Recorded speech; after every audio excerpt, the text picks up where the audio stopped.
Obrigada. Gravação iniciada, presidente. Obrigada, Fabimar. Boa tarde a todos. Vamos começar mais uma sessão, agora reunião, né, da Câmara Superior de Recursos Fiscais, primeira turma, de outubro.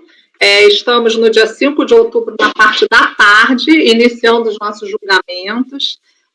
Queria muito agradecer a presença de todos. Vou fazer uma chamada rápida para ver se todos estão me vendo, ouvindo bem, uns aos outros, tá? Conselheira Edeli.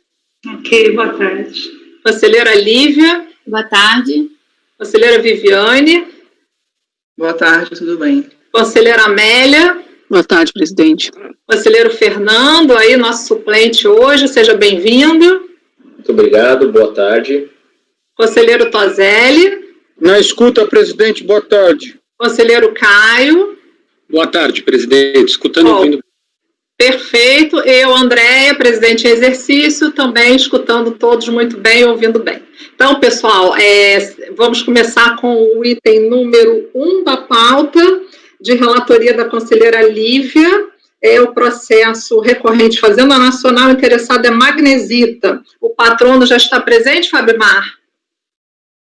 Sim, presidente. Então, por favor, vamos receber o patrono. Farei a convocação. Ok.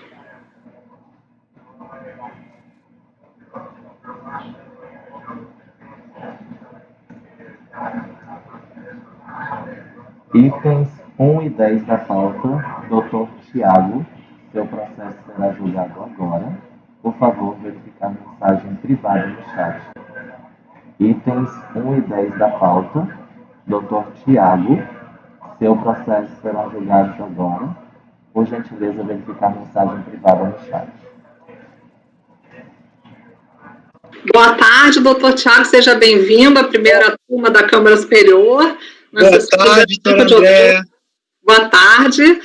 Vamos começar, então, com a relatoria da conselheira Lívia, o processo número 1. Em seguida, nós faremos o seu número 10, mas eu ainda não apregoei, tá? Então, vamos começar com o número 1, depois eu vou apregoar o número 10. Conselheira Lívia... Primeiro, eu quero pedir desculpas pelas vestimentas. Brasília está assim, 60 graus, e aí o ar-condicionado estragou, eu coloquei o terno, comecei a suar, tirei. Então, não, mas o senhor fique à vontade, está ótimo. Vamos lá, doutora Lívia, a senhora está com a palavra. Boa tarde. Recurso de divergência interposto pela Fazenda em face do Acórdão 402.001.314 de 2013. Reproduzo aqui a ementa do Acórdão recorrido. A Fazenda contesta o fato do Acórdão recorrido ter homologado integralmente a compensação, admitindo como valor do saldo negativo de CSLL aquele indicado na DIPJ e não o valor indicado na DECOM, que foi considerada retificada nessa fase para corrigir erro, que se diz de fato, né? Alega que ao assim fazer, o acórdão recorrido deferiu o crédito diverso do inicialmente postulado, proferindo decisão que ultrapassa os contornos da lide proposta pela parte. Suscita divergência jurisprudencial em relação a 2 paradigmas, cujas ementas reproduzo aqui. O presidente da 4ª Câmara deu seguimento ao recurso especial, reproduzo os termos do despacho de admissibilidade. Então, ele considera que os paradigmas dizem que o julgamento da causa é limitado pelo pedido, e que o recorrido, ao considerar um crédito não postulado, porque não estava na DECOMP, sim na DIPJ, teria decidido além do pedido. Esse foi o despacho de admissibilidade. O sujeito passivo apresenta contrarrazões e que contesta a admissibilidade do recurso, alegando a ausência de cotejo analítico e a ausência de divergência jurisprudencial, e também o seu mérito. É o breve relatório, presidente. Ok, doutor Tiago, vou iniciar sua contagem aqui, tá? Vamos lá.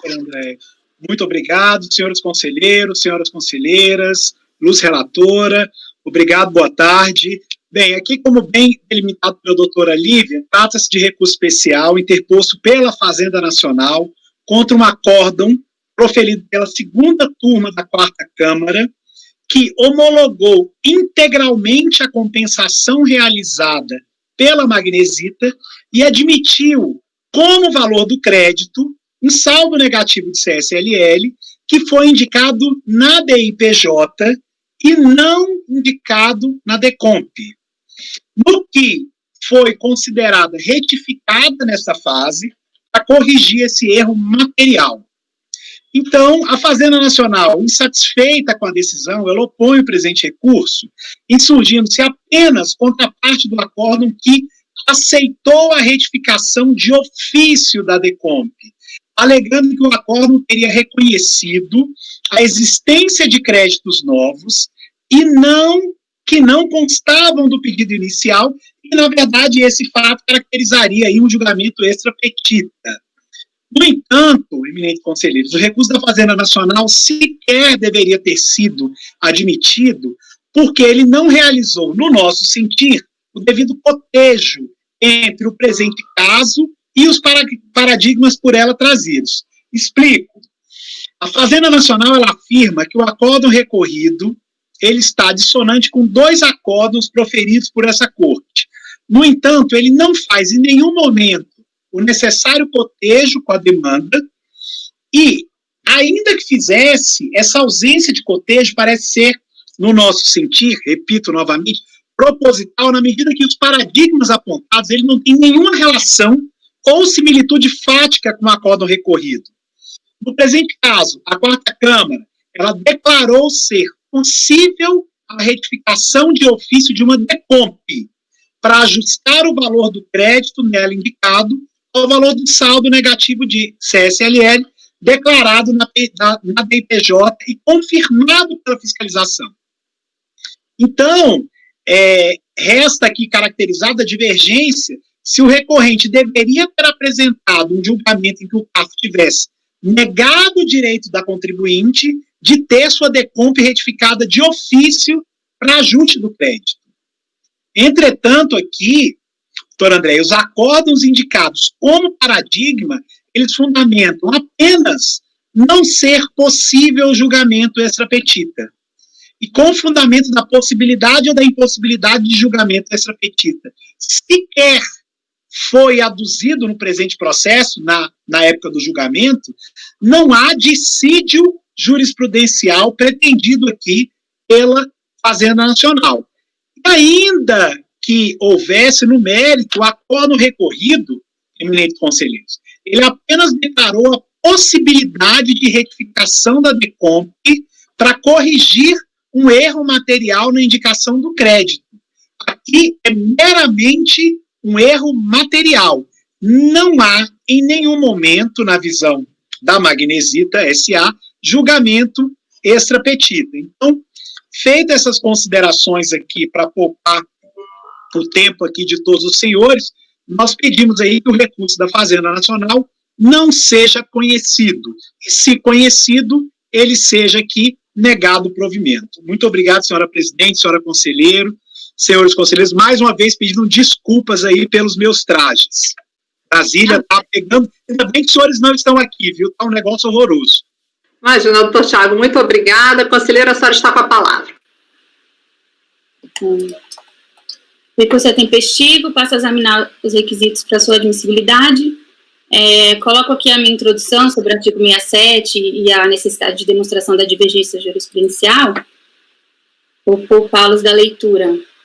Considero também que a exigência com relação à demonstração analítica não é uma exigência formal, depende da complexidade da sua ação, então eu não considero a ausência de divergência analítica que, de fato, aconteceu como algo impeditivo para o conhecimento do recurso. Então, passo a analisar, de fato, a divergência analítica. No caso, a Fazenda Nacional sustenta esse recurso especial que o reconhecimento de crédito que não constaram da DECOMP configura decisão extra-petita e, nesse sentido, colaciona julgados que decidem pela impossibilidade de tal medida. É uma forma de se interpretar a decisão de piso e, assim colocada, está devidamente contraposta pelos acórdãos indicados como paradigmas. Assim, compreendo que resta cumprido formalmente o requisito da demonstração analítica da divergência jurisprudencial. Se tal divergência se verifica ou não é outra questão, mas trata-se de avaliação de mérito. O sujeito passivo também sustenta inexistir divergência entre os julgados indicados como paradigma e o recorrido. Nesse ponto, destaca-se que o dissenso jurisprudencial se estabelece com relação à interpretação de normas, aquele trecho padrão também, né? A divergência deve se dar em relação a questões de direito. Assim, se os acórdãos confrontados examinaram normas jurídicas distintas, não há que se falar em divergência. Por outro lado, quanto ao contexto fático, não é imperativo que os acordos tratem exatamente dos mesmos fatos, mas que esteja do mesmo contexto, e que a esse contexto possa hipoteticamente ser aplicada a mesma legislação, que eu considero como um exercício válido para verificar se está diante de genuína divergência, buscar saber, com base no raciocínio do paradigma, o que aquelas turmas diriam no caso dos autos, né? Então, vamos analisar isso. No caso dos autos, o voto condutor do acórdão recorrido assim delimita a questão a ser analisada. Então, o recorrido fala, a controvérsia, de forma direta, diz respeito ao imposto pago no exterior e, indiretamente, se é possível, no decorrer do processo, a retificação da declaração de compensação. Diante dessa premissa, então, o voto condutor considera aqui, né? Aí eu transcrevo um trecho, vou ler só os partes em negrito. Nem por isso o valor informado no pedido de compensação como sendo o valor original do crédito, quando em discordância com o efetivamente apurado, há de prevalecer. O crédito a ser utilizado não surge do valor informado no pedido de compensação, mas sim da apuração feita na DIPJ. Não será pelo fato do sujeito passivo, por erro material ou não, informar no pedido de compensação valor diverso do apurado da DIPJ que haverá de prevalecer o que foi informado como sendo o saldo original. Então, esse é o acórdão recorrido. Depreende-se que, para o voto condutor do acórdão recorrido, havendo divergência entre decomp e o efetivamente apurado pelo sujeito passivo, deve prevalecer esse último, podendo a autoridade fiscal reconhecer erro no preenchimento da decomp. Isso está bem claro, né? Diante disso, compreendo que a divergência jurisprudencial restará configurada se os acórdãos eleitos como paradigma indicarem a impossibilidade de a autoridade fiscal reconhecer como crédito valores diversos dos indicados na decomp, no pedido, né? O acórdão 201.80.714 é de embargo de declaração oposto com base no argumento de que a decisão recorrida abordou matérias não alegadas pelas partes. O voto condutor dos embargos trata de questão eminentemente processual e conclui pela necessidade de se suprimir do acórdão embargado trechos referentes a matérias que não fizeram parte do recurso. Saber se matérias que não fizeram parte do recurso do contribuinte podem ser analisadas pela turma julgadora é questão muito diferente de saber se o julgador pode reconhecer erro no preenchimento de decomp. Assim, da análise do voto condutor do acórdão 201.80.714, não é possível saber como aquela turma decidiria caso estivesse diante do caso dos autos. O caso nem tratou de decomp, não, assim, é um salto muito, muito além considerar esse acórdão como paradigma por causa dos autos, no meu entendimento, né?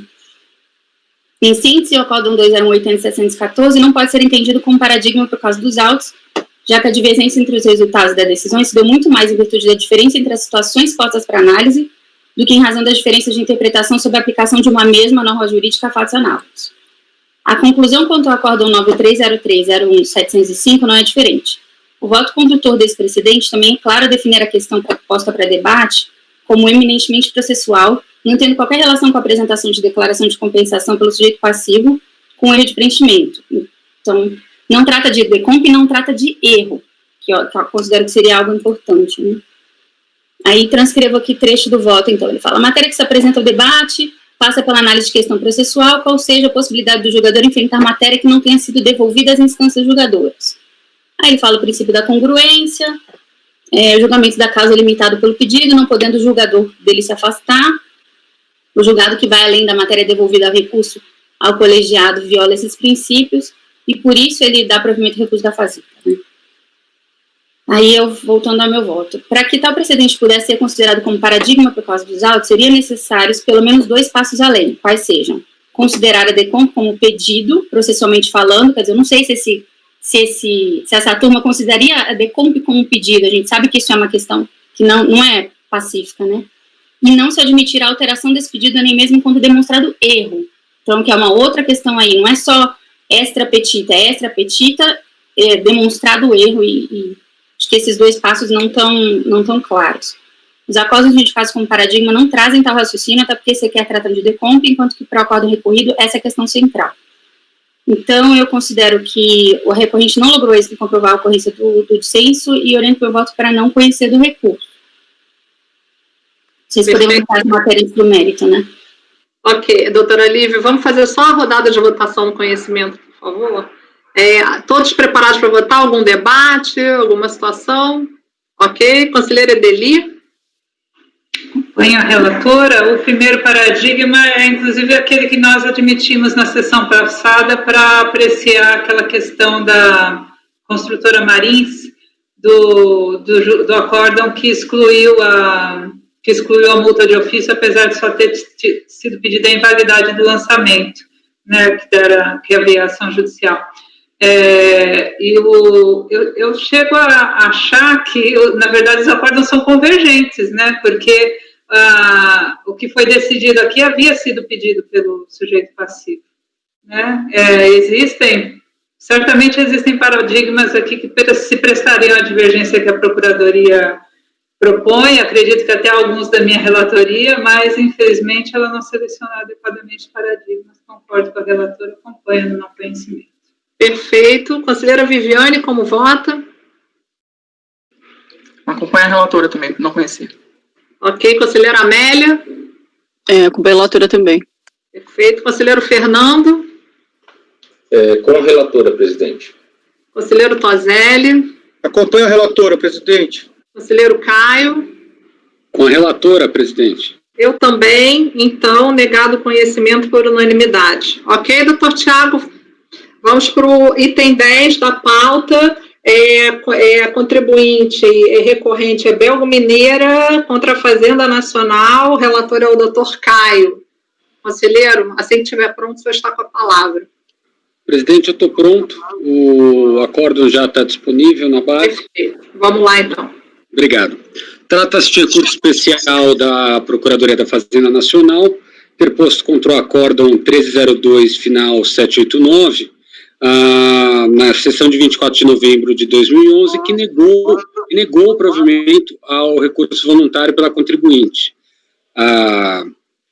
Em resumo, a contenda tem como objeto perdecompes, referente à compensação de diversos débitos de estimativa de CSLL, de fevereiro a março de 2003, com crédito oriundo do saldo negativo de CSLL, apurado ao final do ano calendário de 2003, homologado apenas parcialmente. Perdão, só um instantinho, relator, só um instantinho. O doutor Tiago, você pode desligar seu microfone, por favor, que está dando um eco? Obrigada. Pode continuar, relator. Muito obrigado. Registre-se desde já que a celeuma que prevalece nos autos é o afastamento da multa de mora por denúncia espontânea, a qual foi igualmente saudada por imputação na compensação procedida.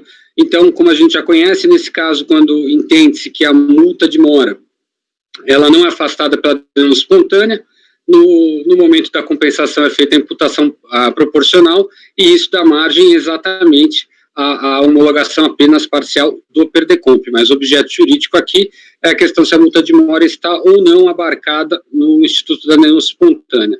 Eu faço aqui um breve enxerto do relatório do voluntário. Como visto, a DRJ nega provimento à manifestação de conformidade, mantendo a denegação parcial da compensação, inconformada, a recorrente vem a esse CARF com um apelo voluntário, em suma, reiterando suas alegações. E, como já mencionado, restou julgado improcedente.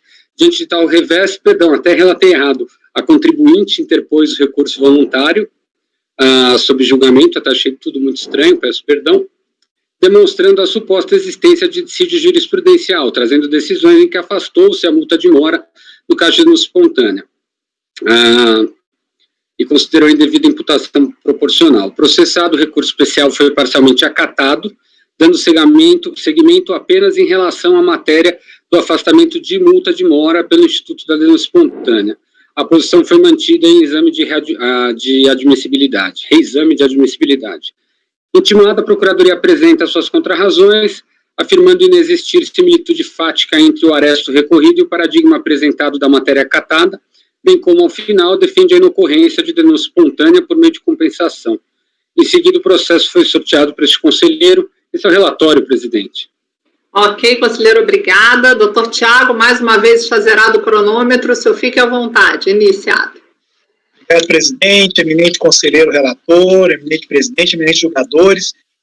O relatório do doutor Caio foi muito preciso, como é característica dele, eu não vou me alongar aqui, mas tem uma questão aqui. Aqui, conforme se verifica nos documentos juntados aos autos e falado pelo doutor Caio, os débitos objeto de compensação, não obstante terem sido compensados após o vencimento, eles foram quitados antes da apresentação da DIPJ retificadora e antes do início de qualquer procedimento fiscalizatório por parte da Receita Federal. Então, há que se pronunciar aqui que não existia qualquer norma que determine que deve ser a denúncia espontânea, bastando para tanto que se afigure inequívoca a intenção do contribuinte, né? Aqui, o que aconteceu? De fato, eu conheço a jurisprudência da Corte, os últimos casos julgados na sessão do mês passado, mas há uma questão importante aqui. Quando eu fiz a denúncia espontânea, eu coloquei o principal e os juros aqui. Será que é permitido à Fazenda, e destaco, mas essa questão eu gostaria de colocar novamente para o colegiado, é permitido à Fazenda, em vez de lançar somente a multa de mora, ele fazer uma imputação? Isso foi o que aconteceu com o contribuinte, e dali por diante deu toda essa confusão. Por quê? Se entendida como devida referida à multa de mora, deveria a fiscalização ter lançado este montante e não realizar uma mera imputação sobre um valor que já estava tomado por um outro pedido de compensação. Então, esse é o ponto que o contribuinte destaca para a Câmara Superior. Nós colacionamos nos memoriais enviados a Vossas Excelências o paradigma 9101-00173, que, abro aspas, ele fala que, visto que não houve intimação do contribuinte para que se manifestasse acerca da imputação efetuada pela Receita Federal, e sendo esta contrária à intenção manifestada pelo contribuinte, anteriormente a qualquer procedimento de imputação, não merece reparos o acórdão recorrido. É exatamente o nosso caso. Aqui nós não fomos intimados acerca da imputação feita pela Receita Federal. Existia um lançamento de principal e juros. A multa de mora não foi aqui imputada porque o contribuinte entendeu que não era devido naquele momento. Reitero, conheço a jurisprudência da Corte, mas devolvo esses pontos que é muito ligado no momento o contribuinte fez aquilo que era devido em termos de denúncia espontânea. Então, feitas essas breves considerações, eu agradeço novamente a oportunidade de sustentação, presidente. Muito obrigado. Ok. Doutor Caio, você está com a palavra para proferir o voto. Muito obrigado, presidente. Eu vou passar de admissibilidade e, até preliminarmente, eu já lembro que nessa causa é importante delimitar qual é o objeto recursal que subiu. Então, eu reitero a tempestividade do recurso especial da contribuinte, conforme atestado pelo despacho de admissibilidade e conforme o relatado à Fazenda Nacional em suas contrarrazões se insurge propriamente contra o conhecimento. Em suma, alegra a nobre procuradora que, abre aspas, não houve configuração da divergência, pois o caso em comento trata de denúncia espontânea e exclusão da multa de mora na hipótese de extinção do crédito pela compensação. Em sentido diverso, o acórdão paradigma trata de denúncia espontânea e exclusão da multa de mora em caso de pagamento. Então, em suma, esse é o argumento fazendário para o não conhecimento. De fato, minhas palavras, a presente contenda versa sobre compensação, manejada por meio de decomp, onde teria se operado denúncia espontânea. Aqui é a questão, tal fato é incontroverso, mas agora, inclusive considerando o teor das contrarrazões opostas, é importante delimitar o alcance da controvérsia que prevalece, que se pretende trazer para essa instância especial. Como relatado, a celeuma que foi admitida pelo despacho de admissibilidade trata apenas do afastamento da multa de mora pelo Instituto esculpido no artigo 138 do CTN, e confira as conclusões a seguir. Então, uma parte foi inadmitida e na parte admitida reconheceu-se que, abre aspas, o acórdão recorrido adota entendimento de que, abre aspas, a multa de mora é aplicável pelo simples fato do pagamento após o prazo estabelecido por lei, não sendo aplicável o previsto no 138 para a multa de mora.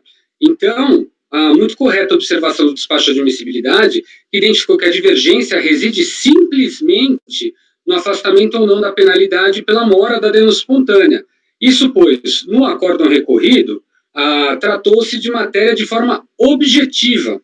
E eu repito, nada se ponderou no acórdão recorrido sobre tal instituto da denúncia espontânea ter se operado por compensação para manter, então, a multa de mora. Então, como eu trago aqui esse excerto do recorrido, ele não faz nenhuma diferença se foi por pagamento, se foi por compensação, ou até, sabe lá, um terceiro meio. Ele simplesmente entende, é uma jurisprudência cá entre nós historicamente um pouco superada, que a multa de mora não está abrangida no instituto da denúncia espontânea. Então, eu vou uma leitura muito breve. Ele, diante da constatação, conforme declarar a declaração da própria recorrente, ao apresentar a DECOMP, havia débitos vencidos e sobre esses valores não foi acrescentada a multa de mora. Diante da constatação desse fato, agiu corretamente o fisco ao acrescentar o valor confessado, o valor da referente multa, sobre a aplicação do Instituto da Denúncia Espontânea, acompanha a motivação do condutor do RJ. É o que eu trago todo, a palavra compensação não é empregada, e no final ele concorda que, assim sendo, o artigo 138 não tem a dimensão pretendida pelo impugnante, ou seja, de eximi-lo do pagamento da multa de mora. Nenhum descrimen foi feito por conta de, nesse caso, ter se operado por DECOMP. Voltando minhas palavras, após reproduzir tais motivos da DRJ, o próprio relator conclui categoricamente afirmando que fica evidente que multa de mora é aplicável pelo simples fato do pagamento após o prazo estabelecido. Ele mesmo usou o termo pagamento.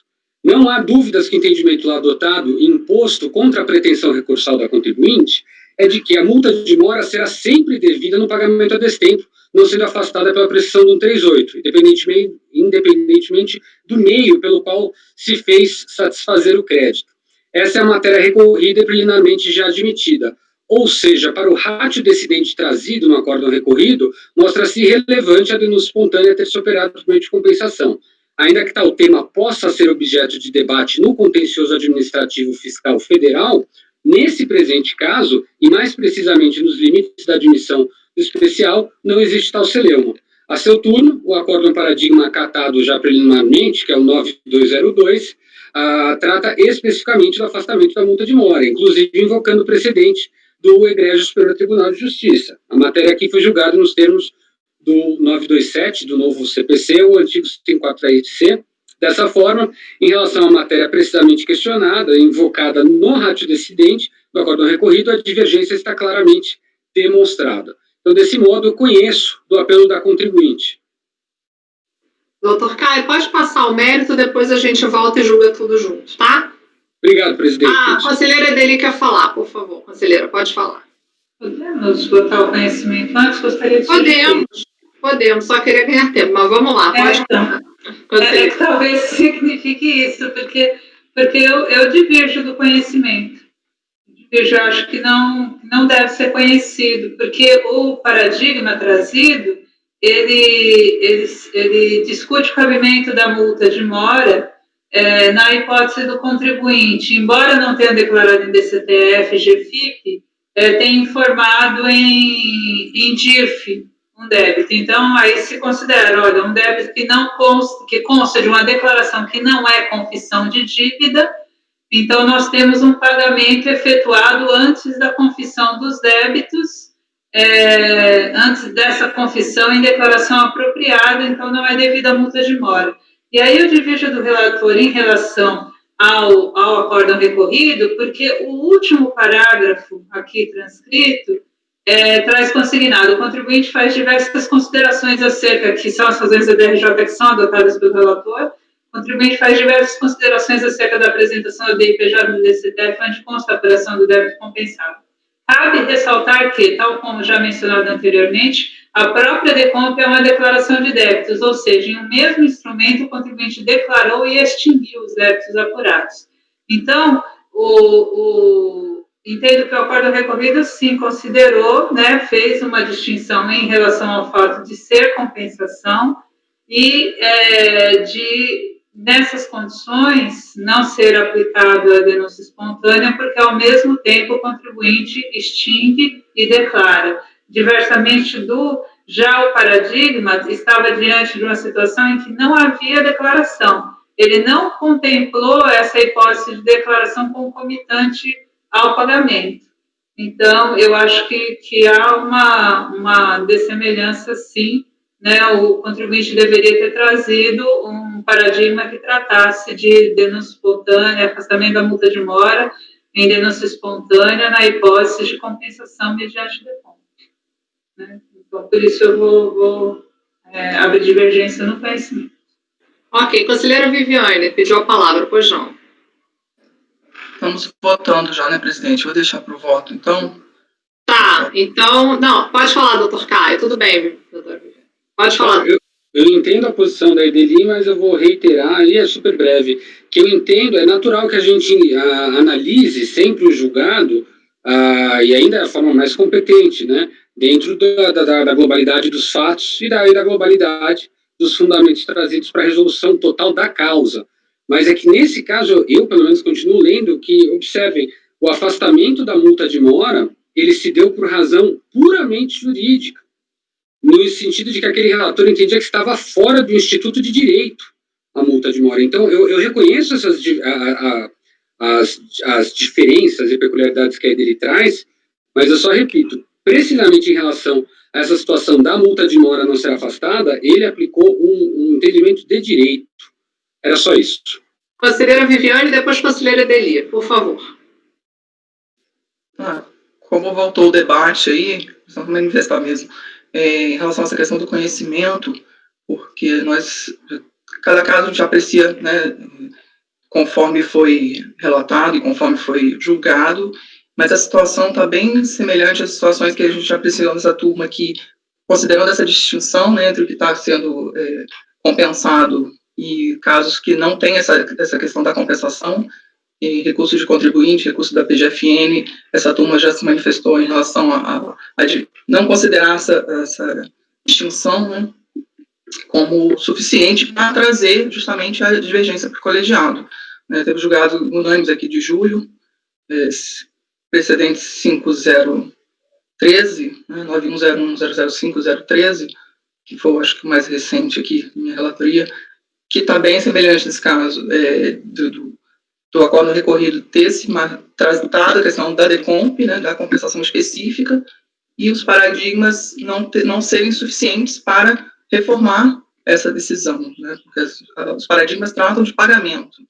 Então, me parece que é exatamente esse o caso aqui. Então, a situação fática, a ausência de similitude fática não permite a gente estabelecer essa distinção jurídica, né, que está sendo colocado pelo relator, com o devido respeito, a gente não concorda com o conhecimento também.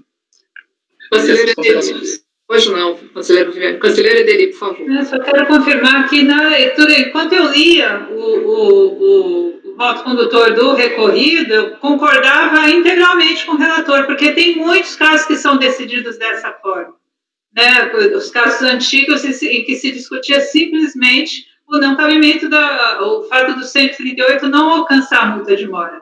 Mas esse caso aqui, com essa ponderação final aqui, ao mesmo contribuinte, por o mesmo instrumento, declara e extingue, né? Então, isso, nesse caso específico, para mim, é um fundamento autônomo, né, para manutenção da multa de mora nesse caso.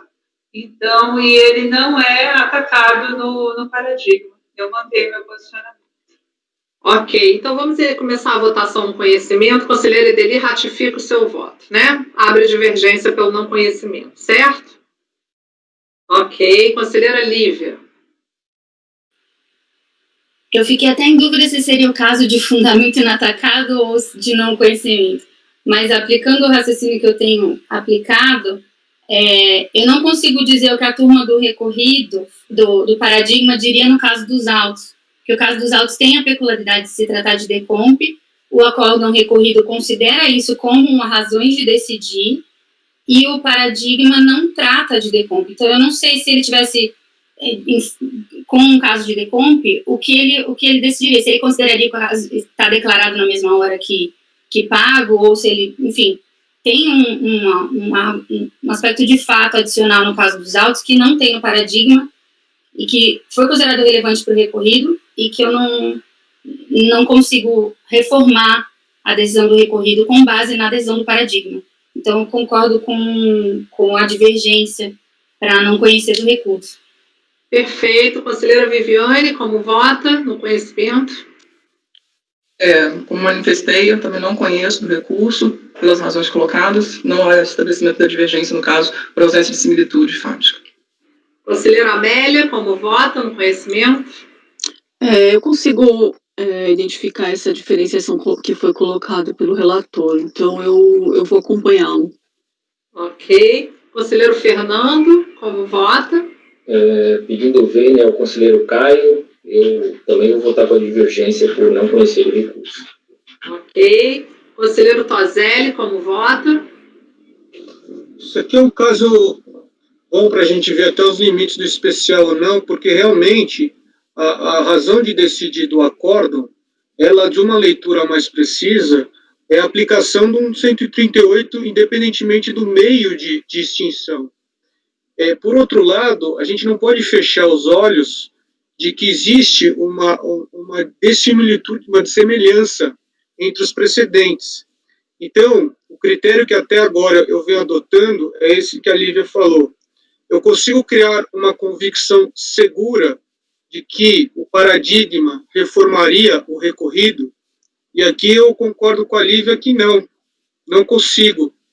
Embora está bem no limbo aqui, eu vou nesse rigor de não ter a convicção de que o paradigma reformaria o recorrido. Então, eu acompanho a divergência. Perfeito. Eu também acompanho a divergência, então ficou negado o conhecimento por maioria, vencidos o relator e a conselheira Amélia. Conselheira Viviane, a senhora já tem o processo precedente, pode fazer o voto vencedor no conhecimento? Tudo bem, posso fazer. Ok. Então, voto vencedor, conselheira Viviane. Ok, doutor Tiago? Então, tenha uma boa tarde. Muito obrigado, e presidente. mais uma vez foi um prazer recebê-lo. Boa sessão a todos, senhores. Até logo. Tchau, tchau. Fabimar? Presidente. Vamos agora passar para o número 8 da pauta.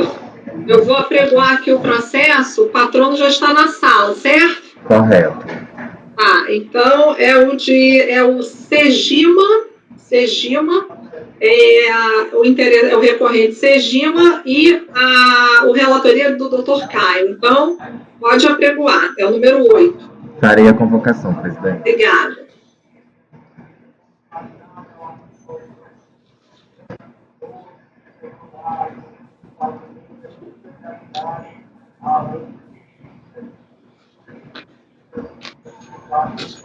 Item 8 da pauta, doutor Túlio, seu processo será julgado agora.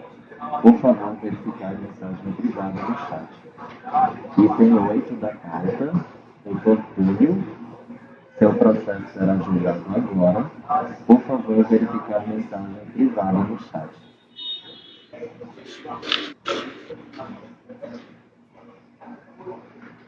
Patrono convocado, presidente.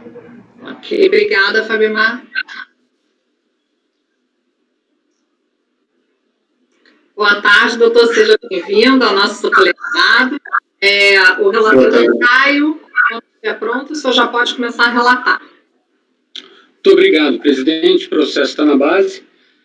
Trata-se aqui de recurso especial interposto pela contribuinte em face do acórdão 1802, final 710, proferido pela segunda turma especial da primeira sessão desse CARF, em sessão de 5 de novembro de 2010, que negou o provimento ao recurso voluntário apresentado.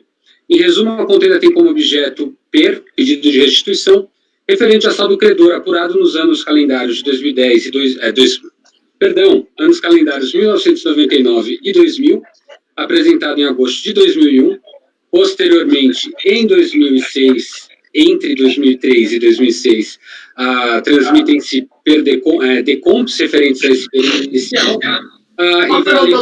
Só um minuto. Doutor, eu vou pedir para o senhor desligar o microfone. Está dando um eco?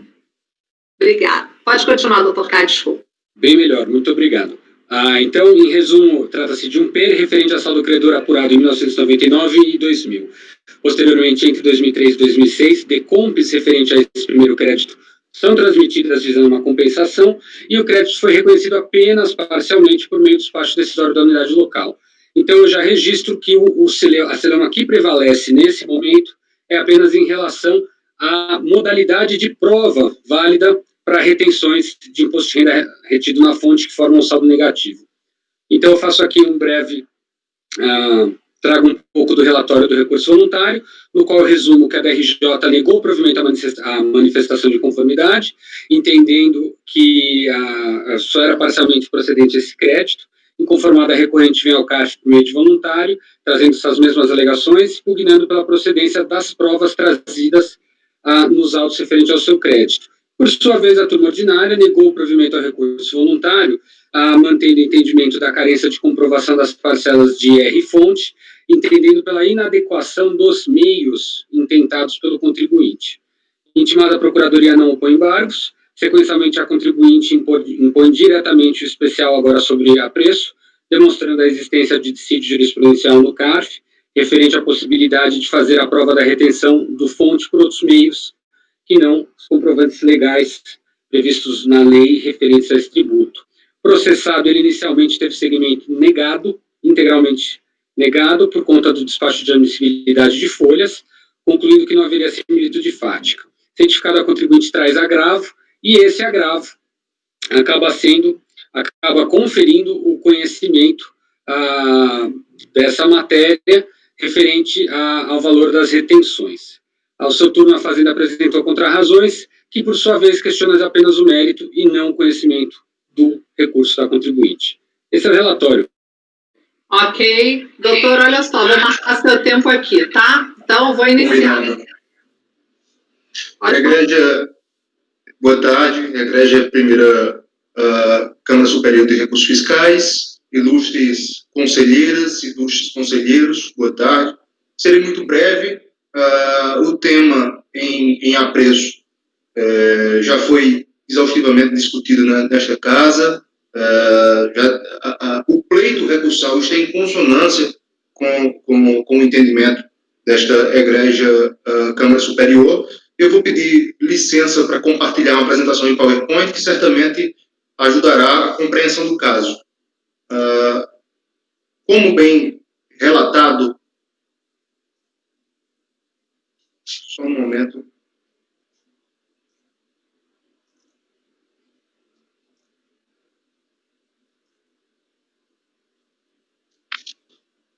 Como bem relatado pelo conselheiro relator, trata-se de pedido de compensação formulado com base em direito creditório de saldo negativo de IRPJ dos anos calendários de 1999 e 2000, que foi homologado apenas parcialmente. Após a manifestação de conformidade ter sido rejeitada, a hora recorrente interpôs recurso voluntário, ao qual este egrégio CARF negou o provimento, não reconhecendo o crédito pleiteado. O acórdão recorrido não reconheceu o saldo negativo de IRPJ sob a fundamentação de que, e aí eu abro aspas para reproduzir o trecho do acórdão proferido em sede recursal. Não se pode reconhecer como pagamento indevido de tributo passível de restituição / compensação, valor que se baseia apenas na escrituração contábil do contribuinte e declarações ou extratos bancários, mas não encontra lastreado em comprovante de retenção emitido em nome pela fonte pagadora. Inicialmente não foi admitido recurso especial e, em face da decisão, foi interposto agravo de instrumento que deu prosseguimento parcial, permitiu o conhecimento parcial da insurgência do recurso especial apenas quanto à matéria da comprovação da retenção na fonte. Quanto ao mérito, aliás, antes de adentrar no mérito, falarei rapidamente da existência e da comprovação de dissídio jurisprudencial. Como já abordado na parte fática, não foi reconhecido o direito creditório sob a fundamentação de que o valor se basearia em escrituração contábil do contribuinte e também em declarações fiscais, no caso do IPJ, além de extratos bancários, mas não foi admitido porque não se encontraria lastreado, baseado em comprovante de retenção emitido pela fonte pagadora. A hora recorrente trouxe como acordo um paradigma decisão proferida pela segunda turma ordinária da 4ª Câmara da primeira sessão, que apontou para um entendimento diametralmente oposto, no sentido de se admitir a comprovação por outros meios de prova que não o comprovante de rendimentos emitido e expedido pela fonte pagadora. E aqui eu reproduzo rapidamente trecho do acórdão paradigma no seguinte sentido, abro aspas, a comprovação do imposto em renda retido na fonte, inclusive sobre rendimentos incluídos na determinação do lucro real, deve ser efetuada pela apresentação do comprovante de retenção emitido pela fonte pagadora. Todavia, a falta desse documento poderá ser suprida mediante a apresentação dos documentos contábeis e fiscais do contribuinte, bem como dos comprovantes de pagamentos de rendimento destacando tais retenções, se for o caso, igualmente contabilizados. Então, está nitidamente demonstrada o dissídio jurisprudencial que permite o que enseja o conhecimento da presente insurgência. Quanto ao mérito, esta Egrégia Câmara Superior de Recursos Fiscais já possui remansoso entendimento, harmoniosa posição, no sentido de que a ausência do comprovante anual de retenção pelas fontes pagadoras pode ser suprida por outros meios probatórios, inclusive pela escrituração do próprio contribuinte. E aqui, nesta oportunidade, eu compartilho com as senhoras conselheiras e com os senhores conselheiros pelo menos 3 precedentes da Câmara Superior. O primeiro, publicado em maio de 2019, da relatoria do conselheiro André Mendes de Moura. O segundo, julgado em março de 2018, e da relatoria do conselheiro Rafael Vidal de Araújo. E o terceiro e último citado, julgado, publicado em julho de 2017, de relatoria do conselheiro Gerson Macedo.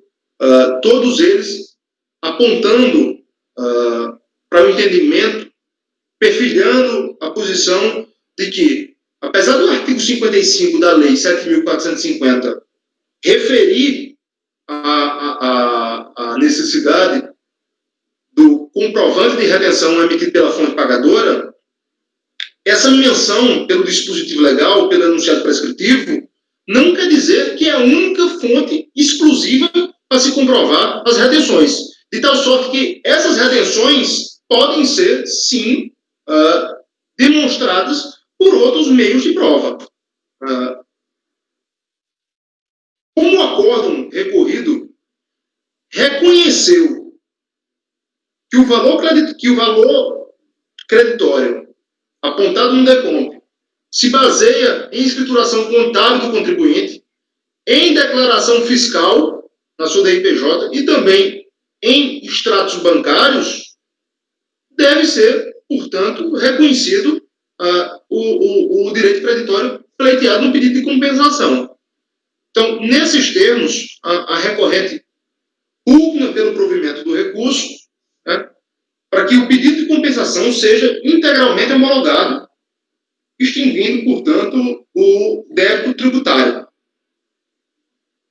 Caso assim não se entenda, subsidiariamente, pugna a recorrente para que seja anulado o acordo recorrido, para que se avalie de forma conclusiva, por meio da análise da documentação apresentada, a existência do direito creditório. São essas as considerações da hora recorrente. Ok, doutor, obrigada. Doutor Caio, o senhor já pode proferir o seu voto. O senhor está com a palavra. Muito obrigado, presidente. Com licença, patrono, o senhor poderia fechar o seu microfone, por favor? Obrigado. Desculpa, imagina. Inicialmente, atesta-se a tempestividade do recurso especial da contribuinte, considerando a data de sua interposição. Como antes relatado, a Procuradoria não questiona o conhecimento do apelo em questão, e nem propriamente o mérito arguido pela recorrente. Assim, considerando tal circunstância, uma simples análise do acórdão número 1402-00403, trazido como primeiro paradigma, já previamente admitido pelo despacho de agravo, para essa singular matéria, fica muito claro que lá ficou demonstrada a aceitação de documentos contábeis e fiscais do contribuinte, bem como comprovantes de pagamento de rendimento, destacando tais retenções, se for o caso, igualmente contabilizados. Basta, então, assim, para constatar não só a similitude fática, mas a notória divergência com o entendimento restritivo estampado no acórdão 1802, final 710. Então, arrimado também, né, em complemento, no parágrafo 1º do artigo 50 da 9784, entende-se por conhecer parcialmente do apelo nos limites do afunilamento já feito pela decisão de agravo. Presidente, essa é a admissibilidade. Ok, alguém tem alguma ressalva com relação à admissibilidade? Então pode falar, doutora Lívia. Eu gostaria de debater a admissibilidade, se fosse possível. Claro, pode falar. Porque o acórdão recorrido, eu entendo que ele está baseado, ele se baseia em 2 fundamentos. A questão dos documentos e também o fato das receitas não haver prova de que as receitas foram oferecidas à tributação. O despacho de admissibilidade, depois do agravo, só considerou como admitida para discussão essa questão dos documentos, que documentos são úteis para comprovar a retenção. Então, a gente não consegue, com o recurso especial da forma como admitido, reformar o acórdão recorrido na parte em que ele considera que as receitas não foram oferecidas à tributação. E esse argumento, por si só, mantém a glosa. Então, eu entendo que o recurso tem um fundamento autônomo inatacado, que não é útil a gente decidir aqui o recurso, porque ele não reforma o acórdão recorrido, e então eu compreendo que ele não deve ser conhecido, presidente. Ok, conselheira Deli, pode falar? Eu cheguei até essa dúvida que a conselheira Lívia coloca, mas eu vejo que não é possível ter certeza dessa autonomia do outro fundamento para sustentar toda a decisão. O voto condutor do acórdão recorrido chega a falar num determinado momento que os rendimentos estão oferecidos à tributação. Depois ele vem, o contribuinte, mas eu não tenho prova de todas as retenções. E logo no início do voto ela coloca que os rendimentos oferecidos à tributação haveria uma correspondência, mas depois ela não retoma, e isso é um pouco confuso, o voto não dá para afirmar com certeza, né? E quando ela vai mais à frente, ela vai falar que o contribuinte quer o reconhecimento do fonte, não está tudo na DIRF, ele quer o reconhecimento com base em extratos bancários e contabilidade, e aí ela coloca a objeção que já vem sendo posta aí, a minha busca aqui era para encontrar desde quando, né, se nega isso, acho que é desde a DRF, que pode analisar outro documento que não seja informe de retenção. E aí a discussão vai para a questão da proporcionalidade. Então, se eu não tenho, tanto não é feito esse cotejo do rendimento com fonte, que o voto condutor se estende para dizer que ele valida a proporcionalidade, que é das retenções na proporção do que está comprovado, né?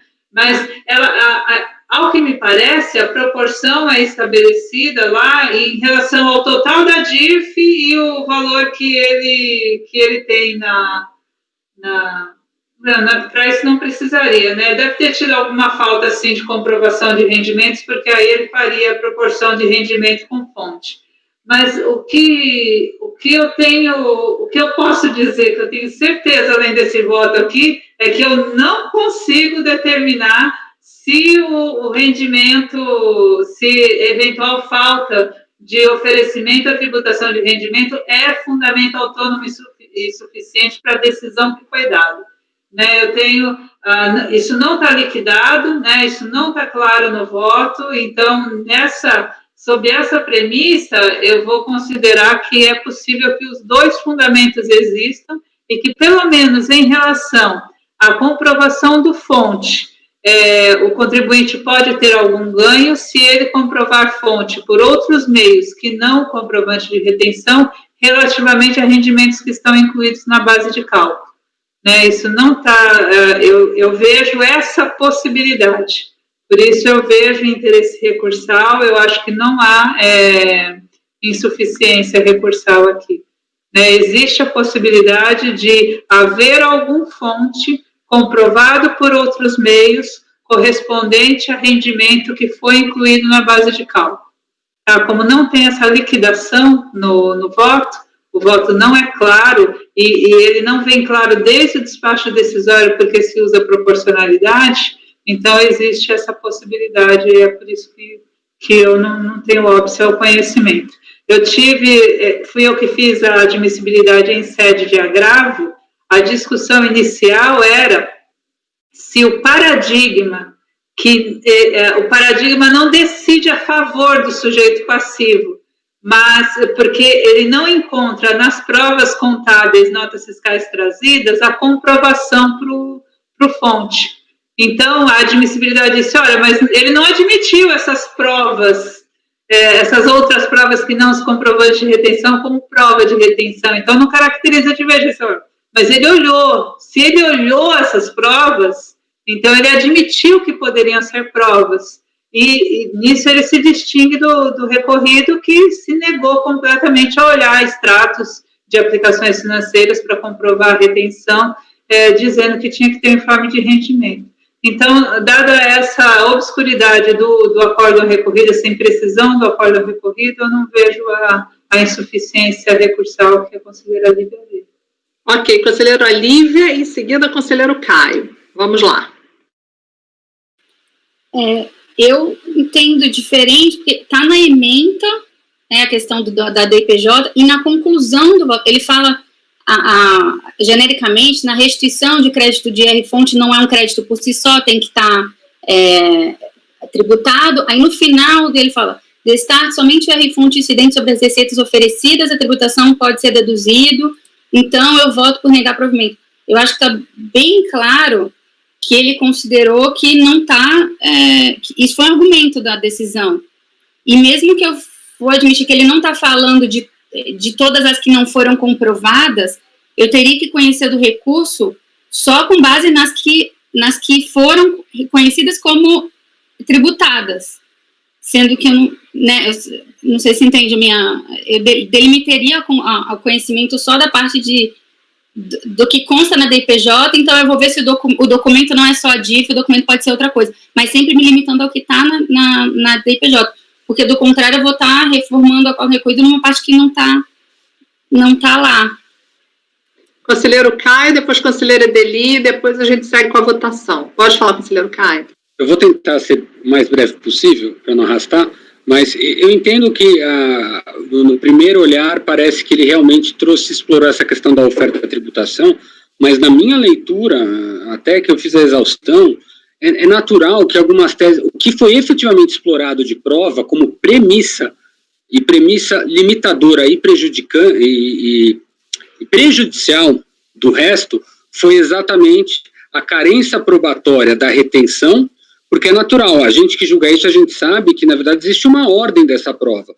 Se eu não comprovei, né, o evento formador da retenção, fica prejudicada, eu nem preciso mais verificar se o rendimento correspondente foi ou não ofertado. Então, na minha opinião, o que a relatora fez aqui, que é uma conselheira que, inclusive, gosta de fazer votos completos e longos, ela fez todo um trabalho, efetivamente, de conhecimento de prova das retenções, ela conclui por essa carência dessa prova específica, ela trabalha os comprovantes de R-fonte como prova tarifada, né, e depois ela só incrementa o voto dela, falando que esses seriam requisitos do conhecimento do crédito, não necessariamente que ela tenha feito a exploração desse requisito de oferta à tributação, especificamente desses eventos que já se viram prejudicados desde o despacho decisório pela falta da prova precisa. Então, não tem exatamente a superação dessa limitação probatória para o contribuinte, ela poderia sim dar desfecho diferente em relação à segunda análise de oferta à tributação, sem dúvida, porque elas não são autônomas entre si, existe uma ordem e uma relação de prejudicialidade. E mais do que isso, eu acho que como, Olívia, naquele caso, em caso de ágil, ainda que a gente muitas vezes esteja falando da parte da estrutura, quando você vai fazer o seu voto, para fazer um voto completo, em vários trechos você cita, é requisito do ágil, e você cita o laudo. Não que você tenha efetivamente analisado o laudo naquela causa. Eu só quero dizer que é muito mais um obter dictum, uma complementação do que a relatora está pondo, como que ela entende de requisitos para dar provimento ao crédito de maneira abstrata, do que ela efetivamente tem empreendido a investigação da oferta desses valores correspondentes ao R-fonte não comprovado, né, e ofertados à tributação. Eu espero que eu tenha sido claro. Conselheira Edeli, e depois a gente entra para a votação. Já se quiser, já pode até votar. É isso que eu ia colocar. Eu estou absolutamente segura para acompanhar o relator no conhecimento, só queria colaborar um pouco mais com a análise, se isso ajuda. A conclusão do voto do acordo recorrido, na minha opinião, Lívia, você se referiu aqui a subindo o penúltimo parágrafo. Para mim, a conclusão começa no antepenúltimo parágrafo. E aí eu não tenho dúvida de que ela usa os dois fundamentos para negar provimento ao recurso voluntário sem estabelecer uma necessária correlação entre eles. Né? Então, ao menos nessa parte, o contribuinte pode ter sido prejudicado e esse prejuízo mantido no acórdão recorrido e por uma premissa que já está simulada em sentido contrário. Então, estou completamente segura de que existe uma possibilidade, né, totalmente insegura de que existe realmente algo a ser reconhecido ao contribuinte por conta da forma como o processo chega aqui, mas totalmente segura de que existe uma possibilidade, e por isso eu conheço do recurso. Ok, conselheira Lívia. Mantém a sua divergência? Eu mantenho. É que mesmo que eu aceite outros documentos, se o valor não está oferecido à tributação, eu não consigo reconhecer o crédito. E ela afirma, não está oferecida a tributação. Então, eu não consigo reformar o acórdão recorrido. Eu reconheço, aplico a súmula no mérito, eu acho que tem totalmente razão, a gente tem súmula nesse sentido, mas eu não reformo o acórdão recorrido porque não está oferecida a tributação. Então, ele ganha, mas não leva. Não consigo conhecer do recurso, por exemplo. Então, é para divergência. Perfeito. Conselheira Viviane, como vota no conhecimento? Eu acompanho o relator, conheço, concordo com as razões colocadas pela conselheira Edeli. Essa análise aqui não foi delimitada no processo, no acordo recorrido, então acredito que seja caso de conhecimento mesmo. Conselheira Amélia, como vota? Eu acompanho o relator também. Conselheiro Fernando, como vota no conhecimento? Acompanho o relator. Conselheiro Toselli, como vota? Conhecimento? Estava lendo o acordo aqui, eu concordo plenamente com o relator, que fala que essa exigência que como a gente sempre tem casos que estão baseados na falta de oferecimento, isso às vezes acaba atrapalhando e a gente vai além. Aqui foi meramente retórico mesmo, foi mais discursivo. E tem passagens aqui, uma que me chama a atenção, que é antes ainda do acordo na fase de conclusão, que ele fala assim, nessa toada não se pode reconhecer como pagamento indevido valor que se baseia apenas na escrituração contábil do contribuinte. Ou seja, ainda que a receita estivesse escriturada, eu vou me apegar ao quê? Aí qual que é o fato da negativa? Mas não se encontra lastreado em comprovante de retenção emitido. Então, nesse sentido, o doutor Caio muito bem expôs, no primeiro momento também, fiquei na dúvida, mas eu acho que aqui está colocado como retórica e não como fundamento da decisão propriamente dita, como foi bem observado pelo conselheiro Edeli. Então, nesse sentido, eu acompanho o relator, presidente. Ok, eu também acompanho o relator, então foi conhecido por maioria, vencida a conselheira Lívia no conhecimento. Agora, doutor Caio, por favor, vamos ao mérito. Muito obrigado, presidente. A matéria é de delimitação muito clara. A possibilidade de comprovar o imposto de renda retido na fonte, deduzido pelo beneficiário na apuração do imposto de renda por outros meios, que não os comprovantes próprios do IR-fonte. No acórdão recorrido entendeu-se que, abre aspas, o contribuinte, antes de ingressar com pedido de restituição, já deveria manter em seu poder os comprovantes de IR-fonte que utilizou para compor o saldo credor do IRPJ pleiteado, pois, de acordo com a legislação tributária, o comprovante de rendimento seria fornecido uma única vez até o último dia do mês último. Ele ainda acrescenta que não seria crível que instituições financeiras do porte dos bancos Santander, HSBC, Sul América, deixariam de fornecer tais documentos. E acrescenta que, feitas essas observações, há de concluir que no pedido de restituição, a prova hábil para comprovar os rendimentos é exatamente esse comprovante ou, eventualmente, as DIRFs fornecidas pelas mesmas fontes. Por sua vez, desde antes da manifestação de inconformidade, a contribuinte vem tentando fazer essa prova, diante da ausência de comprovantes de retenção ou mesmo das DIRFs, por meio de extratos bancários e registros contábeis. Pois bem, diante dessa circunstância, no entender deste conselheiro, não há qualquer margem de dúvida que a matéria aqui é objeto de súmula desse egrégio CARF. Ainda que não expressamente invocado, mas todo o debate, toda a discussão e o pleito recursal do contribuinte amolda-se perfeitamente na súmula CARF número 143, abre aspas, a prova do imposto de renda retido na fonte deduzido pelo beneficiário na apuração do imposto de renda devido não se faz exclusivamente por meio de comprovante de retenção emitido em seu nome pela fonte pagadora dos rendimentos, súmula de 2018.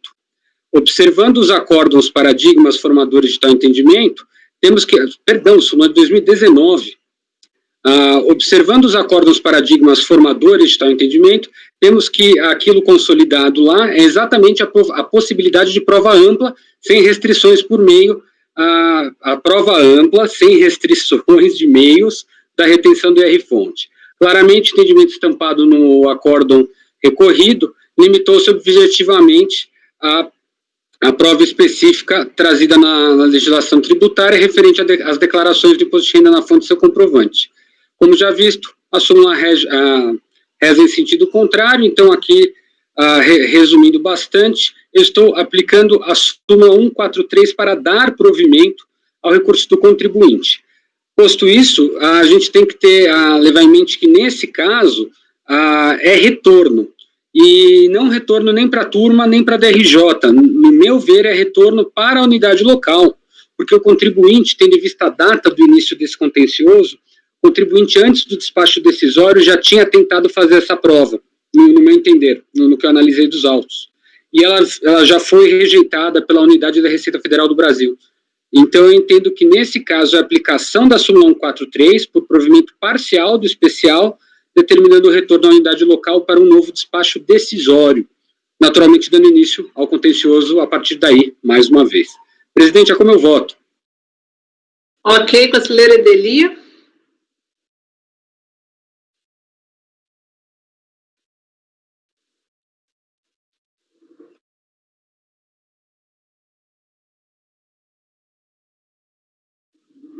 Antes da senhora votar, conselheira Edeli, eu só tenho uma dúvida, tá? Com relação a esse retorno, doutor Caio, quando o senhor coloca ali para elaboração de novo despacho decisório, essa parte aqui, na minha concepção, não entendi bem, porque, a meu ver, é uma questão de exame de documentação. Então, eu acho que não haveria necessidade de se elaborar um novo despacho decisório, é apenas adentrar o mérito. Como a gente tem discutido aqui, tem pareceres da Receita que orientam nesse sentido, enfim, é só para lembrar que eu não sei, uma observação que eu faço em função dessas orientações até que a Receita tem emanado aos contribuintes. Pois não, doutor Fernando? Pode falar. Lá no colegiado a gente costuma usar a expressão despacho decisório complementar. Na verdade já foi proferido seria só um complemento relativo a essa parte, né? Mas é mais ou menos nesse mesmo sentido que a senhora está comentando. Eu sei que não gosta que chama de senhora, né? Mas tudo bem. Mas aqui a gente está na sessão, então, cara, é cabível. Tá, então, mais ou menos no mesmo sentido que a senhora comentou. Ok. Conselheira Lívia, depois conselheiro Tozelli. A minha dúvida era exatamente essa, né? Falar em novo despacho decisório, a primeira coisa que me veio à cabeça é: a Receita vai poder analisar se os rendimentos foram oferecidos à tributação nesse novo despacho decisório? Porque foi fundamento da decisão da DRJ que os rendimentos, a totalidade não foi oferecida à tributação. Então, isso foi analisado. Essa outra questão foi analisada. E aí, se a gente falar em novo despacho decisório, a gente vai começar tudo de novo ou não? Ou a gente só vai considerar, como parece que está sendo a orientação, né? só vai considerar essa parte do comprovante de recebimento, o que pode. A questão, se foi oferecida a deportação e morreu, não se analisa isso mais no presente caso, né? Pelo que eu estou entendendo. Vou passar a palavra para o conselheiro Tozelli, depois o conselheiro Caio, depois a gente volta ao debate. Ok. Pode falar, conselheiro Tozelli. Presidente, eu já tomei conhecimento aí de que vários contribuintes, diante desses acordos que manda novo despacho decisório, eles vão alegar a homologação tácita da compensação depois. Então, para evitar esse tipo de problema, talvez aqui é um bom momento do colegiado definir um estilo de redação próprio, talvez a do Fernando Brasil. Eu sei que para a gente aqui não muda nada, mas às vezes as palavras elas podem ser mal interpretadas no futuro, e para evitar um novo contencioso, falando, olha, é um novo despacho, se é um novo despacho, já passou 5 anos da data da compensação, já está homologado. Então, talvez esclarecer que, na verdade, o que a gente fazia no nosso, não era falar novo despacho, era usar o termo, devendo o rito processual ser reiniciado desde o início. Era essa a palavra-chave da nossa Câmara. A do Brasil era despacho complementar. Talvez aqui é um bom momento da Câmara Superior definir qual é a melhor redação, a fim de que as palavras não sejam usadas para mais argumentos para o futuro, mais contencioso vir disso, entendeu? Conselheiro Caio, pode falar? Obrigado. 2 coisas. Eu acho que a gente especular o que o contribuinte vai alegar ou vai deixar de alegar depois de tudo isso aqui, eu acho que está muito fora da nossa alçada, e não cabe a nós, o contribuinte vai alegar o que ele acha que ele tem direito. Se ele acha que houve homologação tácita, na minha opinião, não vai ser o termo despacho complementar, novo despacho. Então, para esses fins, nem cabe a gente elocubrar se está correto, se está errado, o contribuinte tentar isso ou não tentar. A gente não pode julgar tentando, para evitar um pleito. O contribuinte é livre para pleitear o que ele quiser e cabe à autoridade julgadora decidir, inclusive se não é objeto dessa demanda. Em relação à redação, eu concordo, eu posso pôr complementar, eu posso pôr o que for, para deixar claro que não é devolução 100% da matéria, ok? A única coisa que eu queria lembrar é que isso, qual foi o tratamento que eu dei aqui? O mesmo da súmula CARF número 84, entende? Porque uma vez que você teve um óbice, é idêntico à súmula CARF 84. Você teve um óbice objetivo, que não tem a ver com os fatos dessa demanda ou não, que atrapalhou o conhecimento ao longo de toda a demanda de determinada prova. Exatamente. Então, tem que voltar para a unidade local, acho que todos concordam. E aí eu fico aberto para essa redação, posso pôr o complementar do Dr. Fernando, e eu acredito que é isso. Era só isso que eu queria acrescentar. Mas que tem que ser um novo despacho para a unidade local, tem que ser. Ok. Conselheira Ideli, a senhora já está preparada para votar? Acho que a situação é um pouco diferente da súmula 84, acho perigoso traçar um paralelo de equivalência, porque na súmula 84 a gente tem impossibilidade de pedir, né, classifica aquelas circunstâncias. Aqui a gente tem critério de admissibilidade de provas, né, e diante daquela preocupação manifestada pela Lívia, eu acho que seria interessante, primeiro, o provimento parcial, embora o pedido seja difícil de mencionar o pedido, porque havia mais matérias no recurso especial que não subiram, mas supondo que o contribuinte pretendia o reconhecimento desses valores sem uma verificação prévia, né, o que a gente está discutindo é critério de admissibilidade de prova. Então, e conforme, como esse critério foi diferente, o critério adotado pela DRF foi diferente, ela tem que fazer a análise diante daquilo que foi apresentado, e a motivação que ela apresenta para isso, ela pode eventualmente rejeitar uma comprovação, não mais porque não tem comprovante, mas porque a escrituração está inadequada, e o contribuinte teria o direito de se opor a essa motivação, né? Por isso o despacho complementar, né, com a possibilidade de abertura de defesa contra essa motivação que vai ser agregada ao despacho. Então, eu acho que algo nos termos provimento parcial ao recurso especial do contribuinte, para admitir a prova da retenção por outros meios, mas seriam as retenções correspondentes aos rendimentos oferecidos à tributação. Nessa parte não tem mais discussão, né, ele não cabe mais a ele, essa parte já está definitiva, da parte dos rendimentos que não foram oferecidos à tributação. Então, provimento para que, relativamente às receitas que restaram provadas nos autos como oferecidas à tributação, se avalie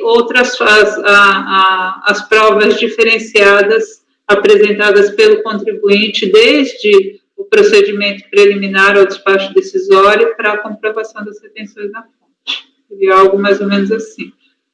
Tá? Mas concordo com o provimento parcial, retorno à DRF. Ok, conselheira Lívia, pois não, pode falar, e já aproveita e vota. Lendo o despacho decisório, eu não vejo a limitação de análise documental no despacho decisório, eu só vejo na decisão da DRJ. O despacho decisório, ele não fala que ele não vai aceitar nenhum documento porque não é DIRF ou porque não é emitido pela Receita, ele não está em nenhuma tese. Ele só fala que ele só vai aceitar os documentos que foram oferecidos à tributação no mesmo exercício e tal. Eu não consigo ver a limitação no despacho, por isso que eu acho que o retorno, se fosse, que acho que todo mundo concorda com o retorno, seria para quem botou essa limitação de não vou analisar documento porque não é DIRF, é a DRJ. Então, eu colocaria o retorno para a DRJ, essa seria a minha divergência. Ok, conselheira Deli, vou lhe conceder a palavra, pode falar. Desculpa, não quero conturbar, mas folha 190 dos autos, conselheira Lívia, antes do despacho decisório, o contribuinte já pedia que fosse expedido ofício às instituições financeiras nas quais ele possuía aplicações, porque ele não tinha todos os informes de rendimento.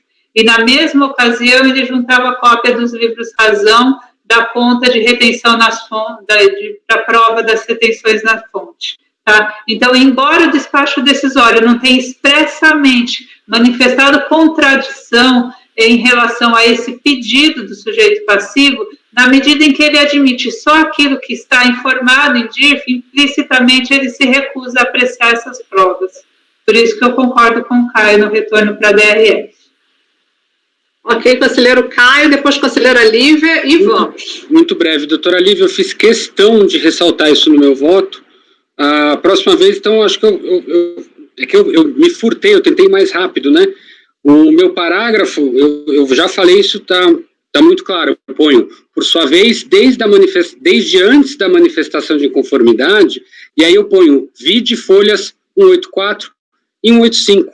Então, no meu próprio voto, eu já registrei essa tentativa, inclusive prévia ao despacho decisório, como a gente vocês podem ver no primeiro volume dos autos, folhas 184 e 185, o contribuinte já vinha alertando a autoridade de piso, ok, da delegacia da Receita, não de julgamento, de fiscalização, que ele não possuía os documentos ele já vinha tentando que o despacho decisório fosse emitido dentro de um outro arcabouço probatório, né? Então, na minha opinião, a falha, abre aspas, né, a rejeição documental já vem desde lá. E mais do que isso, por uma questão lógica, se a DRJ rejeitou esses documentos e não homologou essa parte do crédito, quer dizer que ele já veio não homologado da DRF por despacho decisório, porque é definitiva a homologação por despacho decisório. E exatamente a questão da prova do R-fonte compor o saldo credor, ele é prejudicial à oferta dele à tributação. Então, naturalmente, também não foi acatado isso pelo despacho. Então, é isso que eu gostaria de deixar registrado. E está no voto. Ok, conselheira Lívia, pois não, e damos sequência à votação.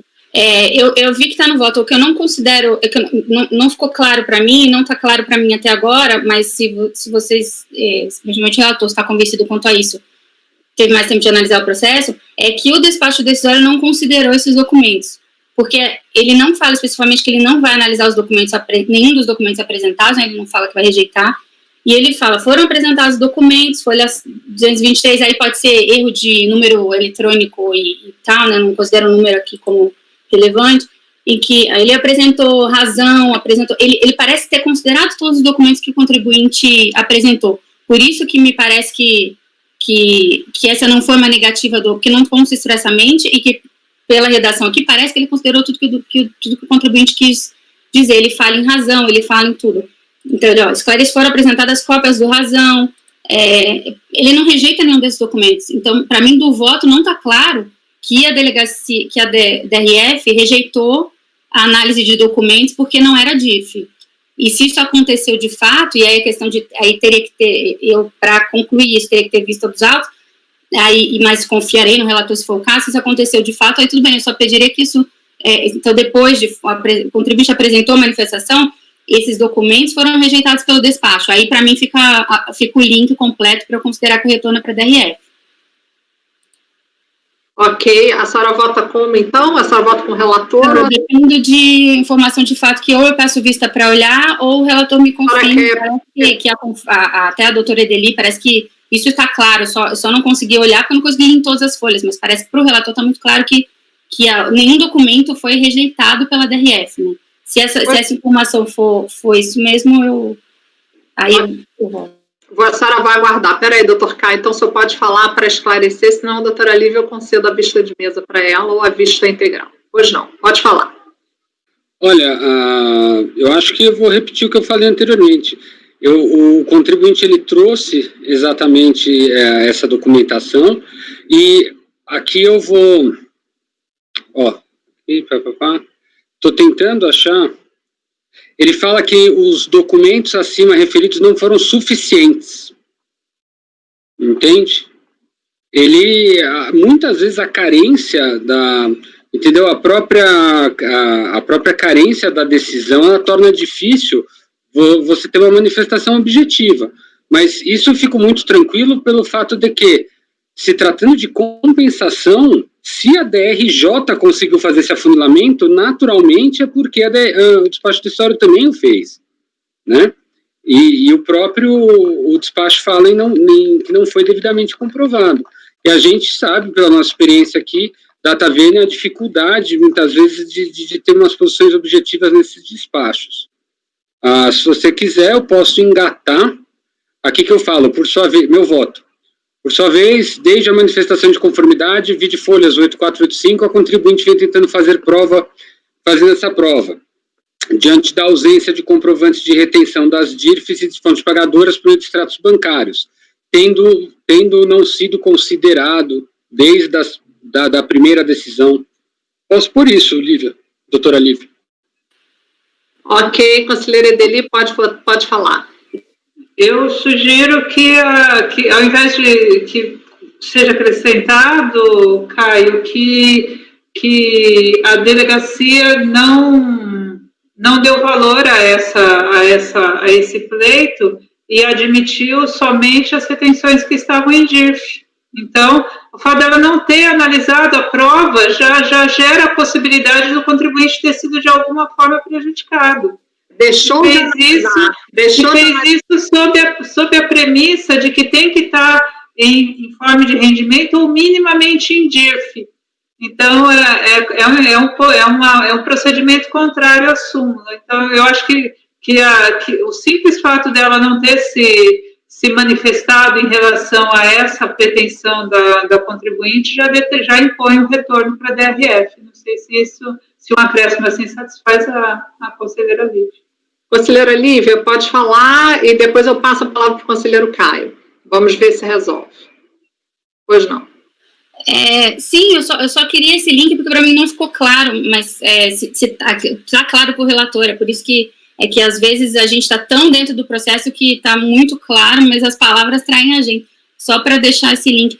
E acho que eu falaria também para a gente bater o final também. O Caio já vai falar, ele já pode falar também do trecho da conclusão, porque a gente já vota com voto, mas eu vou acompanhar o relator, eu já adianto que acompanho o relator. É só para, como não vai ser novamente apreciado, enfim, para a gente colocar tudo. Vou passar a palavra para o conselheiro Caio, então, e ele fecha tudo. Vamos lá, conselheiro, pode falar. Obrigado, presidente. Então, vamos lá. Atendendo a todas as solicitações. Como ficou, por sua vez, desde a manifestação de inconformidade e ata, ponto. A unidade local deixou de se manifestar sob tal pretensão. Ponto. De acordo, Lívia? Doutora Lívia?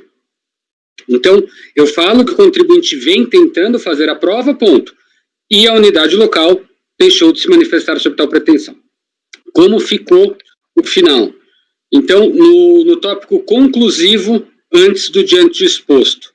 Assim, deve ser novamente apreciado tal pleito de ressarcimento por meio de despacho decisório complementar, já descartada a limitação da prova do IR-fonte formador do saldo credor, demonstrado analisando todas as provas do direito creditório da contribuinte, ok? Eu vou por aqui, referente a tal porção prejudicada pelo meio de prova antes pretendido.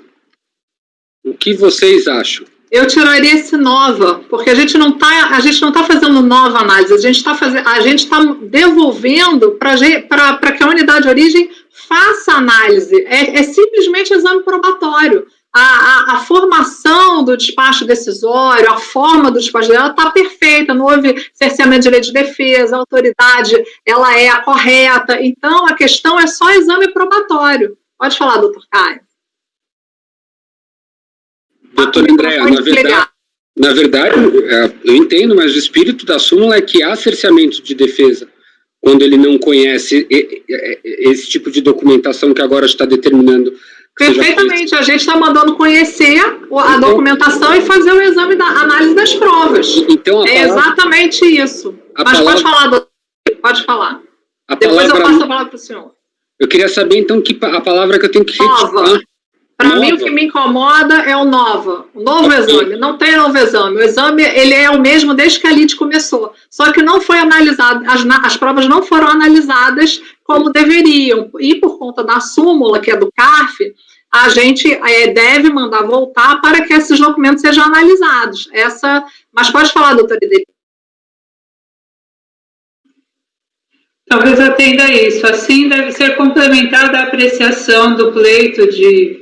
Eu não usaria ressarcimento, porque eu sou muito ferrenha aqui nessas definições. Eu usaria o pleito de... Deve ser compensação, né?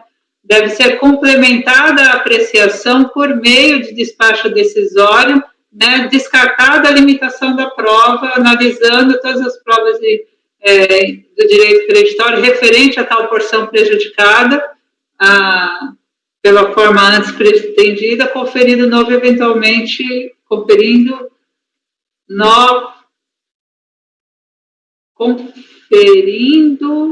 eu acho que não precisaria o 9, eventualmente, aqui, todo direito de manifestação de conformidade e novos recursos, 9, eventualmente, mas eu acho que o 9 aqui no final é desnecessário, conferindo manifestação de conformidade e os demais recursos administrativos.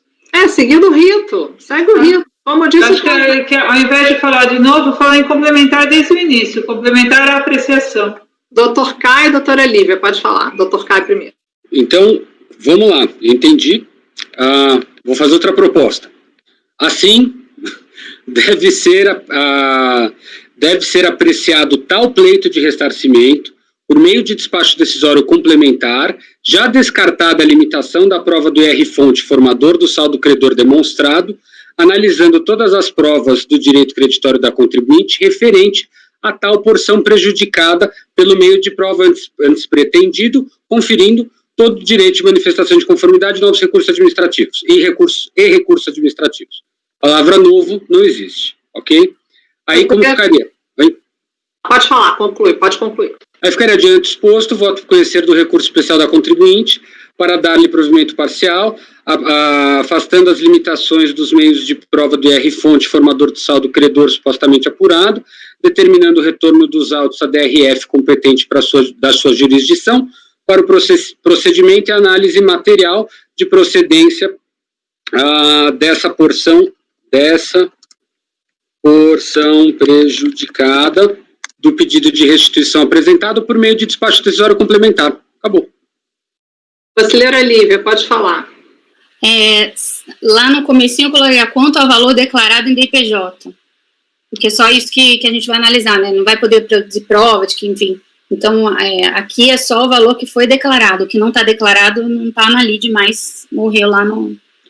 Mas isso nem entrou no debate, eu acho, a questão da DPJ. Eu acho importante ficar claro que não entrou no debate, porque eu nem conheceria do recurso, para mim não tinha entrado nunca, mas enfim. O declarado em DPJ da Lívia é o oferecido à tributação. Ah, tá. Mas como não houve falha em relação a isso, eu entendo, mas eu prefiro ficar em silêncio em relação a isso e deixar eventualmente isso ser uma... Entendeu? Deixar... A senhora pode votar pelas conclusões com o relator. A senhora pode... Depois desse debate tudo, eu quero votar com o relator. Tá bom, então vamos lá. Doutora Edeli, vamos recapitular a votação. Doutora Edeli, como a senhora vota? Com o relator, provimento parcial com retorno da DRF. Doutora Lívia, como vota? Voto com o relator, presidente. Acho que aqui, apesar da minha observação, nunca vai poder ser diferente, porque a gente tem súmula também, que é só quanto o valor tributado, então, assim, acho que aqui não prejudica. Então, com o relator. Ok. Doutora Viviane, como vota? Concordo, acompanho o relator, provimento parcial com retorno da DRF. Conselheira Amélia, como vota? Também acompanho o relator. Conselheiro Fernando, como vota? Integralmente com o relator. Conselheiro Tozelli, como vota? Eu acompanho, presidente. Eu também acompanho, então foi dado provimento parcial por unanimidade com retorno à DRF. Ok, doutor? Tudo certo? Foi um prazer revê-lo. É uma satisfação tê-lo aqui conosco. Deixo um abraço a todos os conselheiros e conselheiras. Boa tarde. Boa tarde. Fabimar, você pode interromper a gravação, por favor?